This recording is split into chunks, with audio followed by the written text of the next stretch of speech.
It all starts with gaining trust with people. So the first thing is always how do we get trust? How do we get them to trust you, right? And from trust to collaboration, and from collaboration to shared goals, right? And it all starts with establishing relationship. Of course, the way you establish relationship in Latin America is different from Europe and is different from the US, but it is always about trust.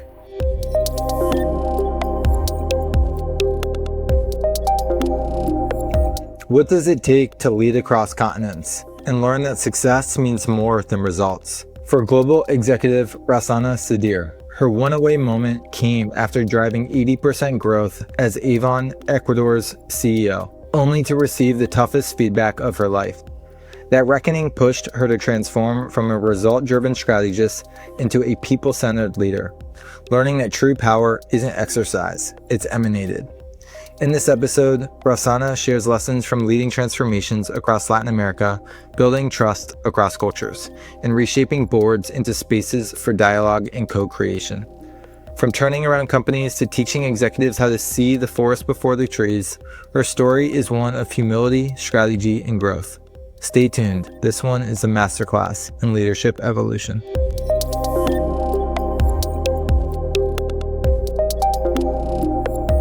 Rossana, welcome to the One Away Show. Thank you, Brian, for your invitation. I'm delighted to be here with you today. Delighted to have you here as well.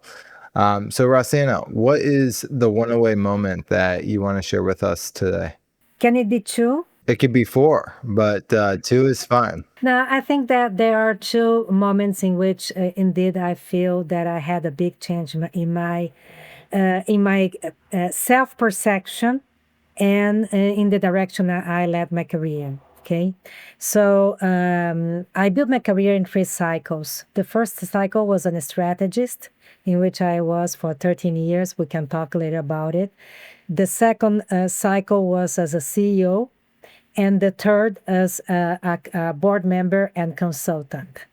So I would say that the one moment in which I felt a very strong shift in my own personality was in my first CEO position. I moved to Ecuador. I was leading Ecuador for Avon. So I was CEO for Avon at Ecuador. And I was coming from this 13 years of being a strategist, in which you lead people, you had a lot of people, but that was my first P&L experience. And the first time I was leading indeed a very large amount, I mean, a big team, 150, 200 people, right? Before it was like 15, 20. So at that moment, I'm very result driven. And I was given a mission. We had to grow. So we grew 80% in 2 years. That was the most profitous moment in my career, in which all the goals were overperformed. I overperformed in all the goals. So we grew 80%. We had a very high, one of the highest profitability EBITDA index. We got from number 3 to number 1 as top brand in the market. We had the prize of being the best company in the cosmetic sector, and I was cover of the major business magazine in Ecuador. Plus, we were nominated by Ecuador president, which was Korea at that time, as one of the most committed companies for the growth of the country. So it was a huge moment for the career, for me, for results. But in order to achieve all that, I was like a tractor. I mean, I had a goal, I had an objective that I wanted to achieve, and I went for it. So in the process, half of the people were engaged and cheering and enjoying the process, and the other half was destroyed and was not plugged. But I was so focused on the results that I forgot the process. I forgot the people. So by that time, I got one of the worst feedback I had in my career. Even if all the goals were achieved, I had one of the worst feedback I have ever received. And then I had to realize that I had to rethink my leadership style. And I spent like 6 months with a coaching, rethinking on every aspect of my leadership, who I was, how I was, or what were my goals, personal goals. And in this process, I even was 30, 40, and they say that every time you turn a decade, new things happen, right? So in that moment, I realized that it was less about exercising power and more about emanating power. It was less about giving direction and more about influencing people and developing people into this direction. So that for me, that was a big aha moment. It was not painless. It was very, very painful process in which I spent, let's say, 8 months thinking, rethinking, denying, and reshaping. And as I said, I went out of the process as a butterfly, and I could then take my second CEO position and my third and my fourth, and that was a completely different process. Yeah. Well, first off, I appreciate you sharing the journey from strategist to CEO to kind of, I know you didn't touch on the board stuff as much, but it seems like the journey was very stacked professionally in a sequential way. One thing that stood out was, if I heard you correctly, speaking about coming into the kind of CEO role. And I don't want to put words in your mouth, but there was maybe pressure to perform, or it was about the numbers, or this more command and control versus like influencing, as you said, and kind of some shifts. What, if you don't mind me asking, what do you think created that initial type of leadership style that you embodied to start when you were in that CEO position, and maybe like the factors behind like how you showed up initially before you learned what might be better? Well, we had internal and external factors, right? And internal factors, of course, there was a pressure for growth, and external at the same time. That's why the president was so keen up with us, is that they issued a law in which we could not import anything any longer, and we were 100% an import company. So we had to quickly, in less than 3 months, in 2 weeks, 7 weeks, and 5 days, we had to produce locally the products that we were selling. We opened 5 lines of productions in less than 3 months in Ecuador. So that extreme pressure, in which either you produce, either you establish a plan, either you act or you are out of business, then it gives, it brought the best on me, which is the ability to see a problem, drive and design alternative solutions, bring people together, define roles and responsibilities, milestones and deliverables. That comes from the strategy background that I come from, and that I could do extremely well. In a week, we had all the teams formed, and we were all working towards the same direction. The fact is that when you have such a pressure in the team, there are the early adopters, those who adopt later, and those who are the detractors of the process, right? Who doesn't want to be in this process.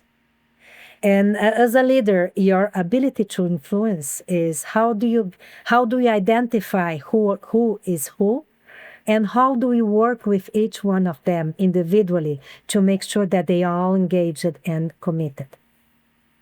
And with the pressure and the urgency and the time and the goals, I focus much more on the deliverables than on the people. And that was what I learned later on, which is a great, by the way, learning for a board member as well, right? because whenever as a board is even worse because you are not neither on command nor on control of the situations. So how can you, far from the day by day operation, being able to direct, orient, and redirect and engage people to that direction? So I can appreciate what you were saying about opening up these 5 areas of business and the pressure and, you know, pressure that you feel that's coming from what you have to achieve, how that can be kind of put out to the people in a way that, yeah, maybe is not fully intended, but it drives results and deliverables. So then my question for you is like, what shifted? Like how did you essentially move from um how did you essentially move from this command and control leadership style to this I have pressure and I can influence people in a different way that's more positive, that speaks to them? It was a very structured and with intention process, right? So I intentionally set and identify the 3 areas in which I wanted to develop. So I wanted to be a more positive leader. I wanted to learn how to influence, not direct, and I wanted to be a reference. These were the 3 areas in which I worked. I worked with 2 coaches actually, and in the second one, these were the 3 areas. And then I did a whole action plan to change my internal image in the company and to change my internal leadership style, right? Because you have to. I always say that you have to transform yourself in order to be able to transform others and the organization. So that's how concentric the change is, the transformation is. So I transform myself, and then I had to transform with the first coach, and with the second coach, I had to transform the way other people see me. So what do you think? I mean, I'm just taking notes here. What do you think that, I mean, obviously you realized that you were showing up a certain way. You had to change how you influence people, but this gap inside, right? And not gap, but these changes and transformations around kind of who you are and how you showed up. Like what did you notice about specific things that you had to change, specific areas that you maybe had to get clear on, past learnings about, like what kind of enabled this transformation to unfold, and then what behaviors and maybe even parts of your identity kind of shifted to really help you walk into this new state of being? When I said that I had to change from exercising power to emanating power, that talks about a lot about empowering others, right? So if before I had all answers, then I had to teach other people to provide me answers or to ask more, and that's also some key competence that you have to do as a board member. So, and you are not there to provide all answers. You are there to provide an arena for discussion, for collective construction. This is quite different. This is what we talk when you say deliberative boards instead of sum of egos and board members, right? So that competence I started to exercise when I was in this CEO position, and my second CEO position was also a very stressful one. I had to do a turnaround in a company that have been with static sales and very low profitability for 12 years. So again, it was how can we accelerate sales into a 2-digit growth, and how can we achieve a 2-digit profitability?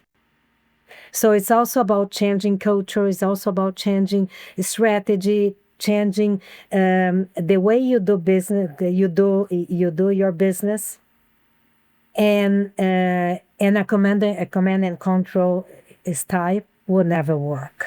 So your CEO kind of roles, like it sounds like if I'm hearing you correctly, like you took on a number of CEO roles. Is that correct? So in my first cycle as a strategist, I worked for McKinsey, Monsanto, a publishing company in Brazil, and then Avon in Brazil, in Colombia, and digital strategy as a digital strategy for Brazil, Colombia, and digital strategy for Latam. So 13 years. In the CEO role, I was 12 years as president for Avon in Ecuador, then Avon Chile, then 7 years with Amway, first in Latin America, Spanish, and then Brazil. Got it. I mean, it's a pretty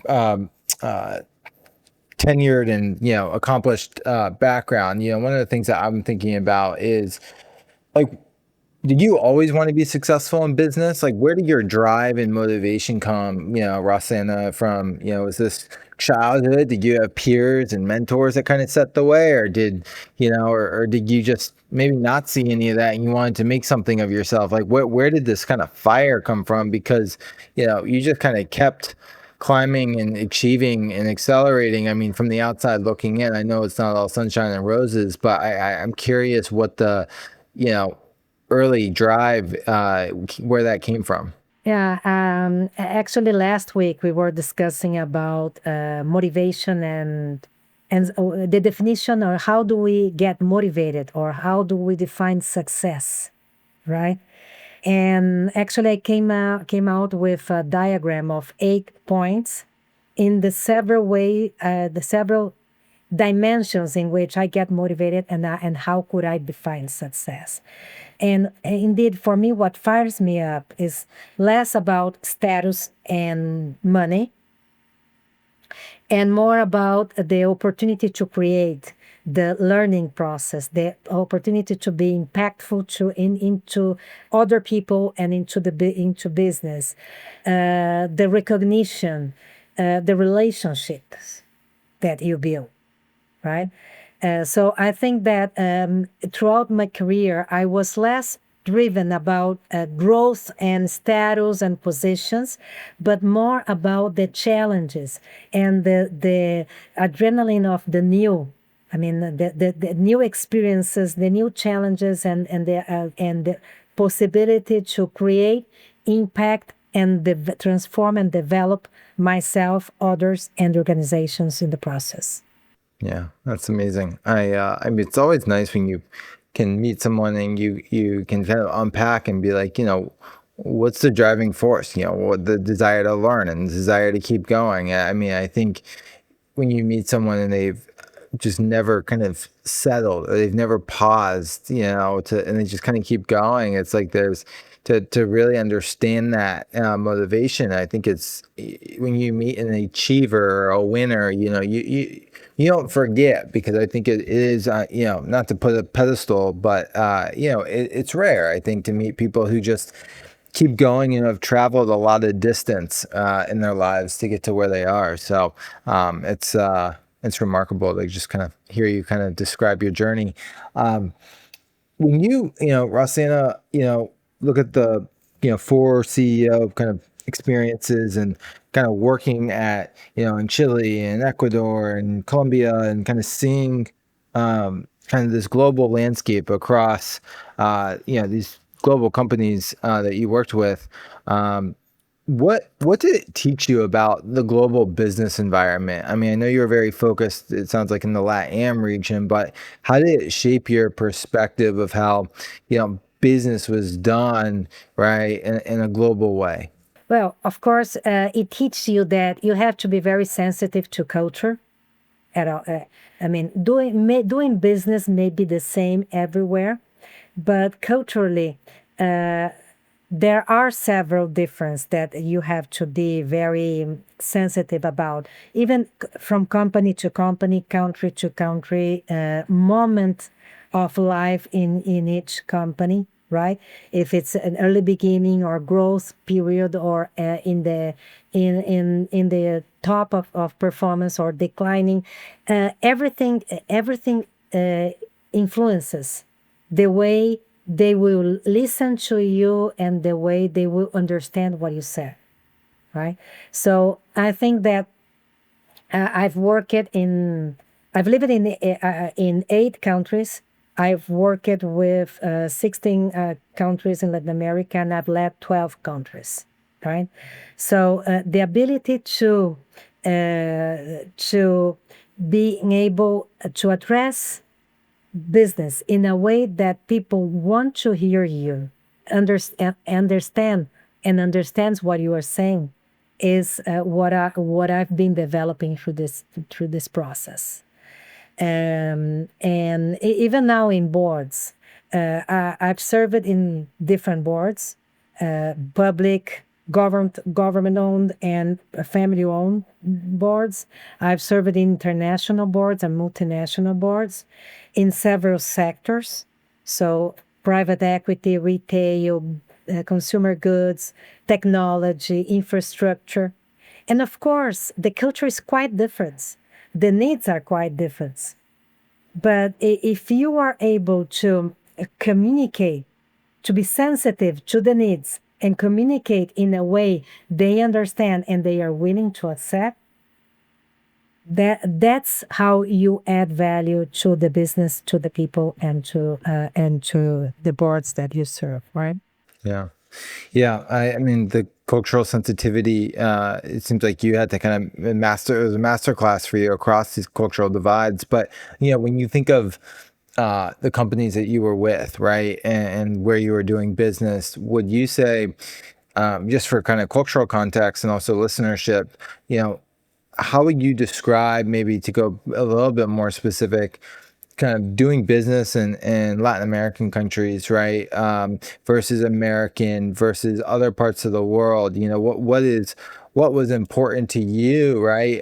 In your own area, and then as you stepped into other areas, kind of what did you maybe notice and observe in a more, let's just say, acute fashion? You were saying that I had to master in culture, and yes, actually, I always give a class on culture in Latin America using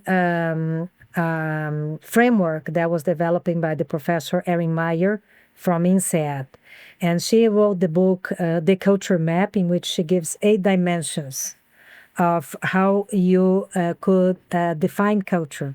And these dimensions are communication, feedback, how do you exercise power, how your relation with time. There are 8 dimensions, right? And that has and I have applied that in doing business, actually, in general. But I also think that it always starts with gaining trust with people. So the first thing is always how do we get trust? How do we get them to trust you, right?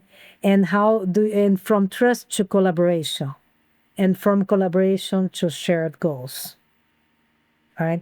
And it all starts with establishing relationship. Of course, the way you establish relationship in Latin America is different from Europe and is different from the US, but it is always about trust. To tell me, so that's really interesting. So, you said the way you establish relationship is different in Latin America versus, the U.S. versus Europe. What? By the way, I love your mug. It's great. Yeah, it's fantastic, actually.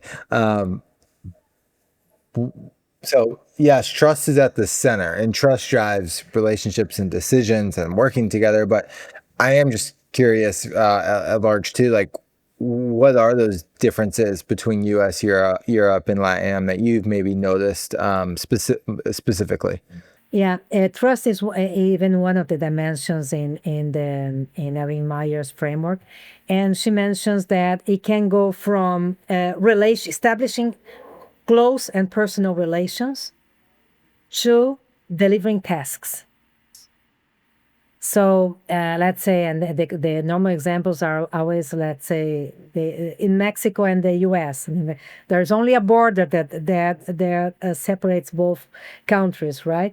But if you want to do business in Mexico, you first have to go have dinner, have a lunch with the person, talk about your personal background, talk about the years, share common interests and places, establish that connection in which the person looks at your eyes and says, I can trust Brian. He's got my values, right? But there are others in which, in order to achieve trust, you have to consistently deliver what you have promised or the task that they are expecting. And that happens even in Latin America. So when I did the turnaround in Chile, for instance, I was there, I mean, fighting and with all my plans and all the projects and all the action plan. I mean, everything was well structured. And one day I sat, I mean, after 3 months, I sat with the financial manager and I told him, look, if we don't do this, we won't achieve our goal. And he looked at me and said, Rossana, it's been 12 years that we do not achieve our goals. So don't worry. And then I realized he was not trusting the process. So for the first 6 months, my objective was, how do I gain trust? And it was about communication and consistent delivery. So every single month, I got everyone together, from the pickers to the directors, in a town hall, and I was there telling all the plans. I mean, this is what we are going to do. This is what we expect as a result, and that's how we are already getting there. So after you do that, month after month, month after month, they start realizing that we indeed were going in the direction we were planning. And that's how they trusted the process. So trust was much more about task deliverables and physical thing than the eye to eye. But it's always a mix of both that you have to achieve. Right. So just to like recap, what I'm hearing you say is essentially, yes, trust is built in the relationship. You take the time, you meet, you do the formalities, you break bread, right? Like, we're here, and you have to call Brian's a nice guy, but maybe I don't trust Brian. We haven't worked together. I haven't seen him do what he says he's going to do yet. So like, we got 40% of the pie, but the 60% comes from actions, outputs, doing what like he says he's going to do. So what I'm hearing you say then is, okay, like, to build trust across how you've led, have you seen other cultures? It's, yeah, like, we need to meet people, we need to connect with them, make sure like energetically or just like thoughtfully, like, I want to work with this person. And then two, like, do they follow through on the things we need them to do, and vice versa, and like to create a mutual partnership. So that's what I'm hearing you say. That's correct. Great. All right, perfect. We're on the same page. So talk to me maybe, before we move on to like talking about some of the board work you've done, how you've applied your expertise, what I'd love for you to maybe share is you look at this career kind of trajectory, right? More in the CEO roles. What would you say, maybe 1 to 2 moments that you are the most proud of? Moments maybe you overcome something significant, a moment that you created something, or you was about the people. Like, what kind of comes to mind when you kind of look at what you've done and things that you're super proud of? Yeah, I think that the moments I was super proud of was after the turnaround in Chile. So when we were all engaged, as I mentioned, 12 years without delivering results, and we went from 0 to 11% growth in a year, and from 7 to 9% profitability to 18, 20 in a year as well, right? In 2 years, everything. So that was a moment of the moment of celebration, when you realize you are not a superhero, but you are part of a league of the Justice League, right? You are part of a group of people that are working together towards the same direction. And the same happened in Amway, actually. When I was leading Latin America in Amway, there was always Amway has distributors who are very important, third-party, independent distributors, and their talk was always about us versus them, because what you do not understand is that and it was you and we, not us all together. So one of the first thing I did was in the council we had with the distributors is applying one of the rules that I still apply in boards is the 10, 50, and 90.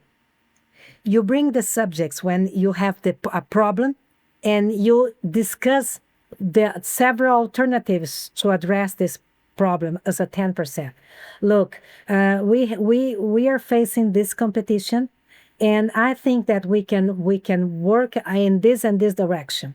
So you discuss with this board. That was not a board of directors; it was a board with distributors.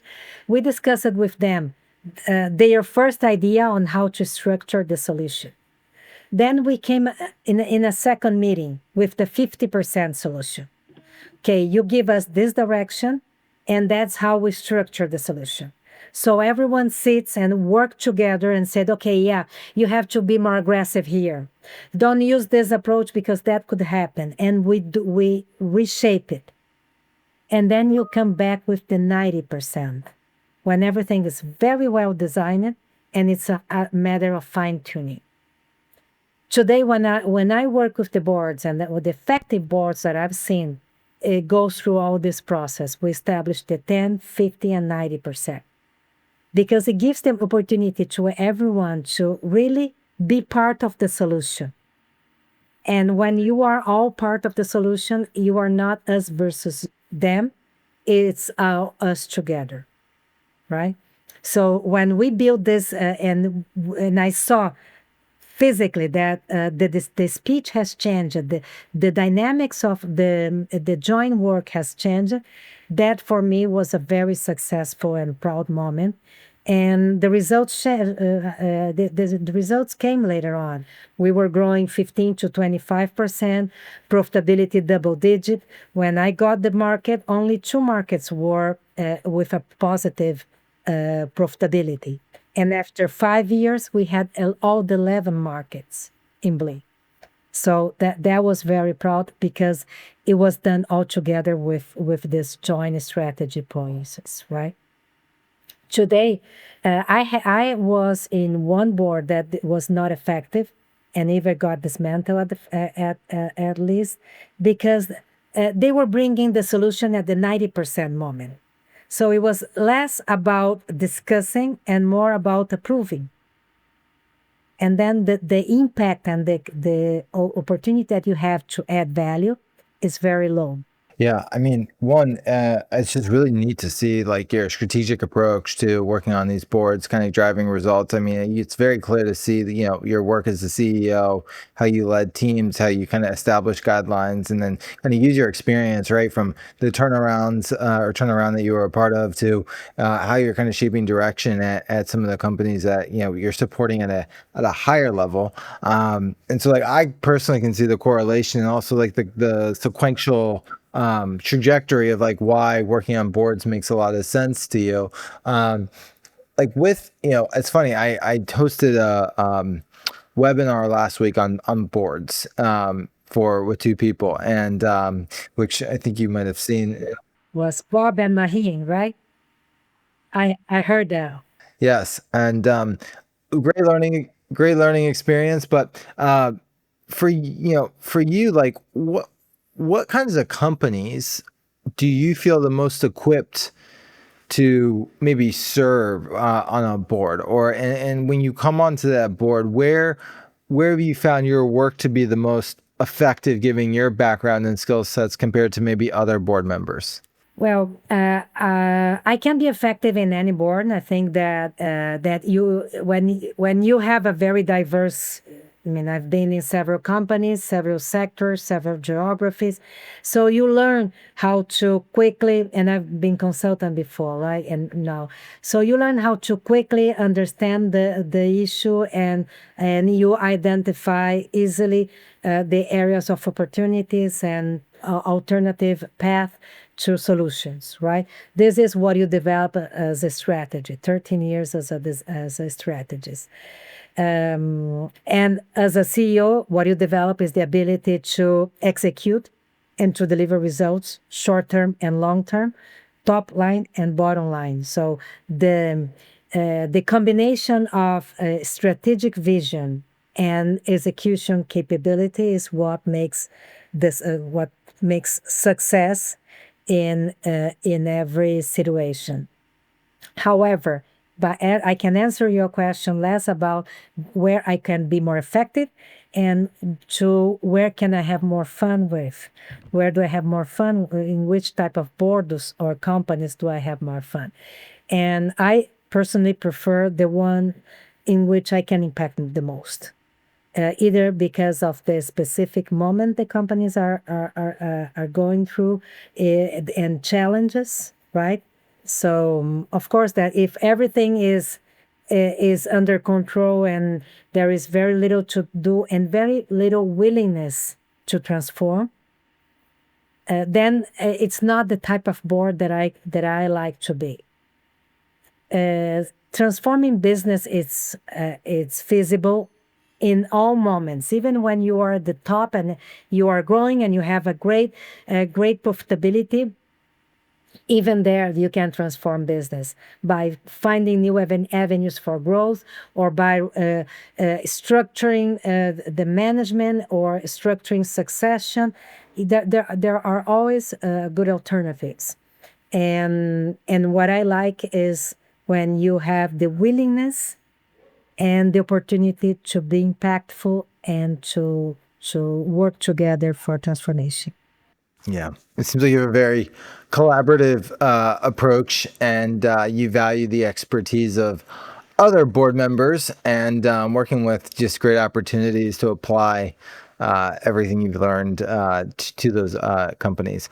What's, Yeah, you but know, there are boards that are not very collaborative, and it's still a challenge. So you have to learn how to work with boards that are not collaborative and how to make an environment in which each one of them can have a voice and can build together a solution, right?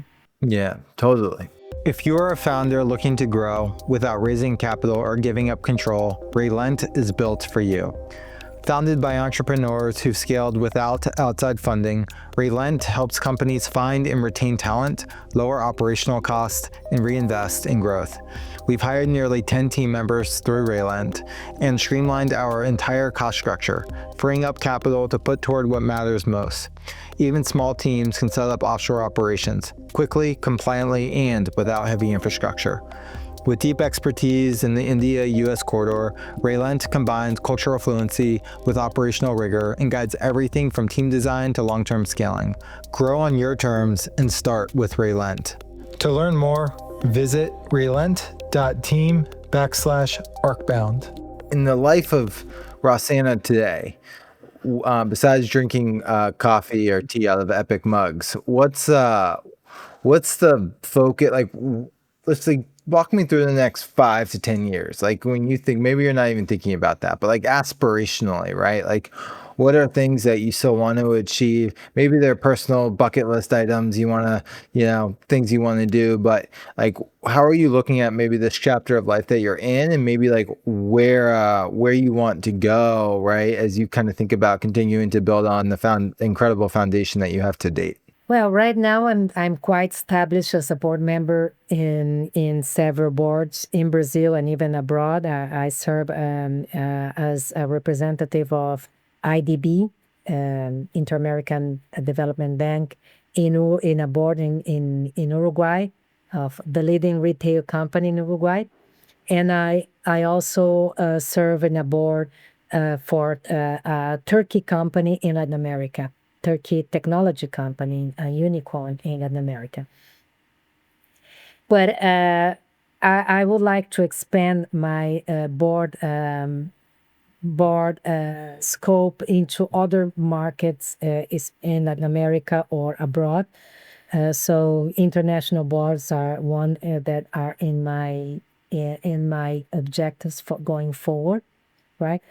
And right now we have started for the past year or so, a consulting company with two other partners.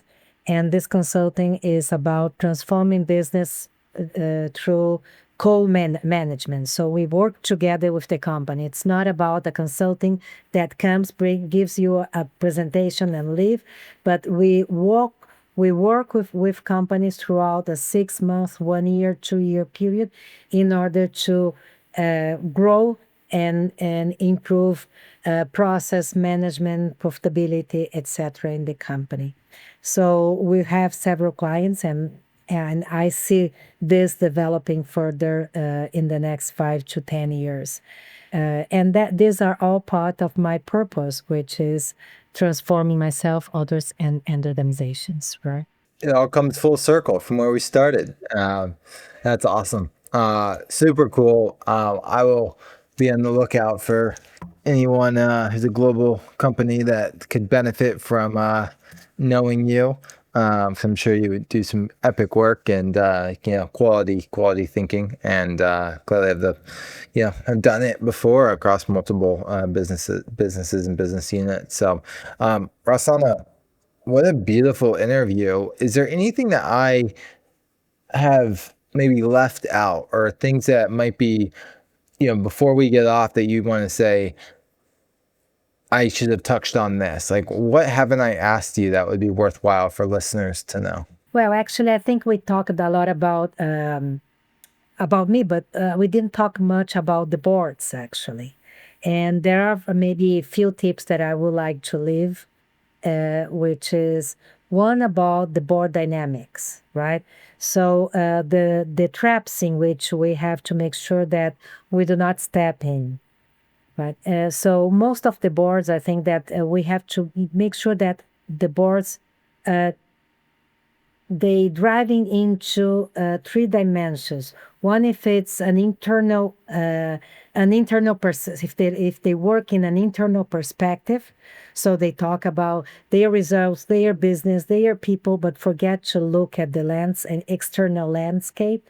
So this is one dimension that as a board member we always have to make sure when we navigate from internal to external perspective.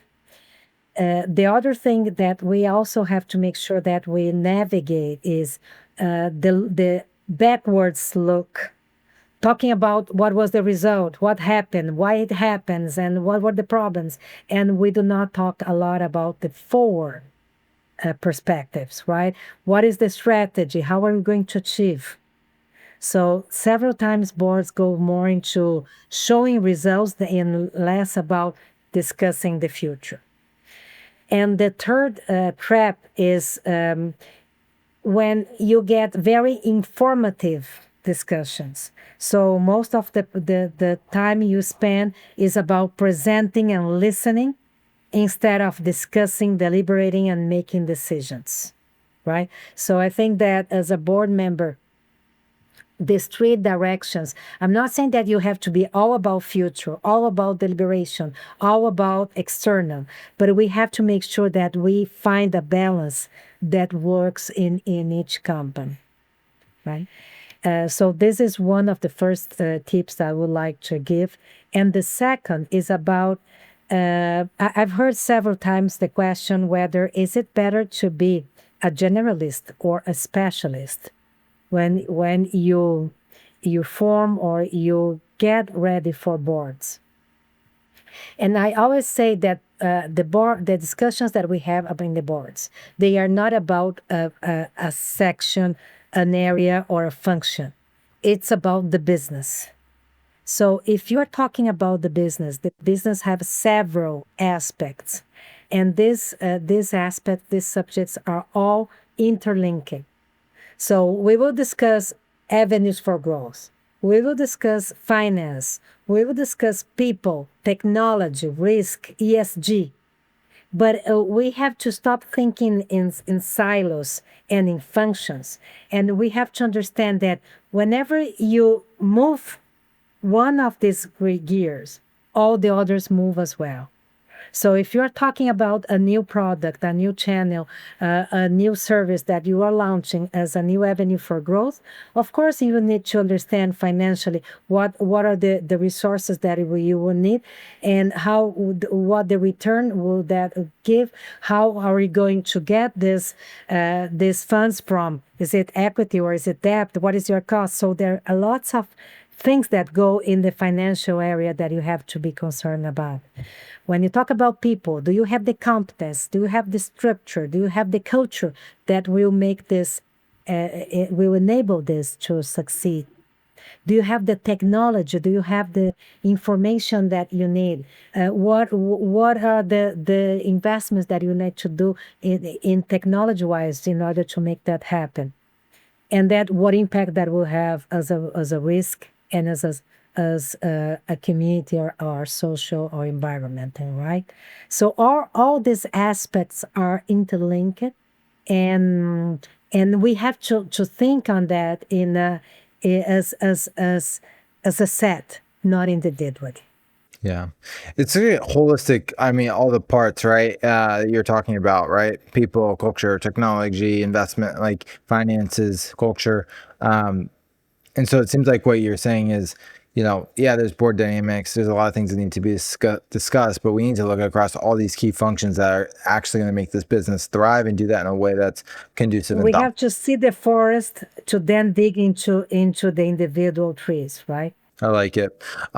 Well, thank you for bringing us home on a high note. I wish we had another 45 minutes to probably talk about all those key function areas, but maybe that's a part 2 down the road. But this was a great getting to know you and a bit about your journey. And it's great to hear the depth of the work that you're able to do and the experience you're able to bring. So, Rossana, thank you so much for your time. Where can people find you and reach out to you? Well, you can find me in LinkedIn, Rossana Sadir. I am the only one, so it's easy to find. Awesome. Thank you so much. Thank you, Brian. It was a pleasure.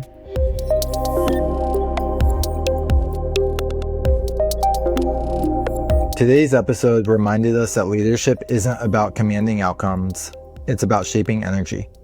Rossana showed us how the most successful moments can be mirrors for change, and how empathy, trust, and inclusion can turn an organization into a movement.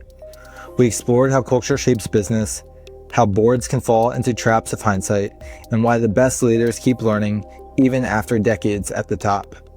If her journey inspired you, share this episode with a leader who's learning to lead differently, and leave us a review to let us know what resonated most. New episodes of The One Way Show drop every Tuesday and Friday. Keep listening and evolving.